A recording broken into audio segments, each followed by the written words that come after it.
Et teeme siis tutvust selle joonestamise keskkonnaga, et siin on vaja mõned terminid meelde jätta. Et see musta taustaga osa siis sellest ekraanist, seda nimetatakse mudelruumiks. Ja seda, et on mudelruum, siis näitab seda, et siin all servas on kiri model, samamoodi on siis siin vasakus nurgas kiri model. Et peale selle mudelruumi võib olla siis veel paberruum, mis on siin siis layout 1 ja layout 2 nime all, pluss tähendab seda, et neid paberruume saab juurde teha. Ja mudelruum on lõpmatu ruum, siin saab joonestada siis ükskõik kui suuri või ükskõik kui väikseid asju. See mingid piirangud siin ei ole. Nüüd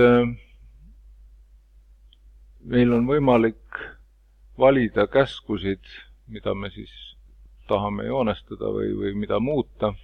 On võimalik valida tööriista riba pealt, inglise keeles siis ribbon.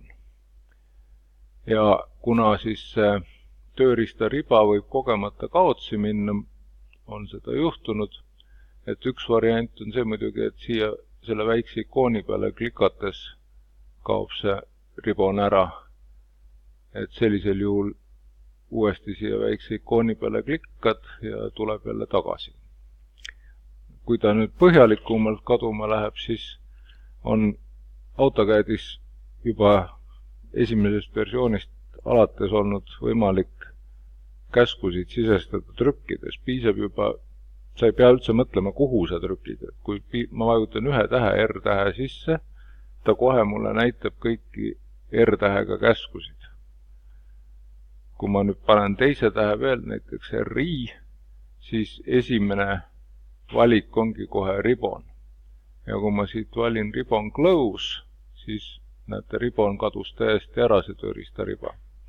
Piisab sellest, kui ma nüüd uuesti trükin RI ja nüüd vajutan ribboni peale ja tuleb see tööriista riba tagasi. See on siis nüüd selleks, et kui juhtub selline õnnetus, et see tööriista riba kaduma läheks, et siis ei jääks tööd tegemata. Meil on siis võimalik AutoCADiga suhelda kas siis klikkide, hiireklikkide, tavaliste vasakute klikkide, ütleme siis esimese nupu klikiga, või siis trükkides käske, nagu ma juba siin tegin. AutoCADil meiega suhtlemiseks on siin all command line ehk siis käsurida. Et kuna see käsurida all silma ei torka, seda tähele ei pane, siis ma tõstan ta üles praegult siia keskele, et siis on ta nagu paremini nähtaval. Et teie käsurida on ikka praegult all, kui te just ise teda üles ei ole liigutanud.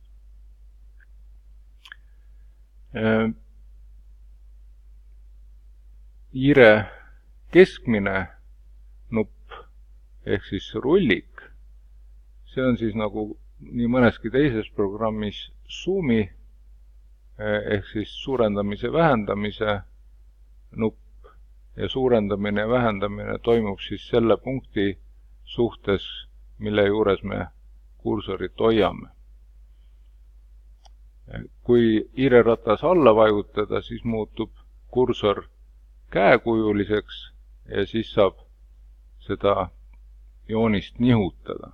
See ei ole siis muuvimine, vaid see on siis joonise nihutamine. Ja parema hiireklahvi alt tuleb siis lühimenüü, siin on siis AutoCADi programmeerijad pakkunud omalt poolt neid variante, mis nad arvavad, et on vajalikud. Pan ja zoom on siin, tundub täiesti ülearused, kui arvestada, et hiireratas teeb seda, aga oletame, et teil on 2 nupuga hiir, et siis on hea, kui siit saab ka võtta. Ja need käsud, mis siin on, siit eks need aja jooksul vaatame, mis nendega teha saab. Noh, esimene valik on alati siis eelmise käsu viimati tehtud või antud käsu kordamine. Ja siis on veel lühiajalugu. No praegult on siin lühiajaloos 4 käsku ainult, kuna rohkem käske ei olegi olnud. Nii, paneme selle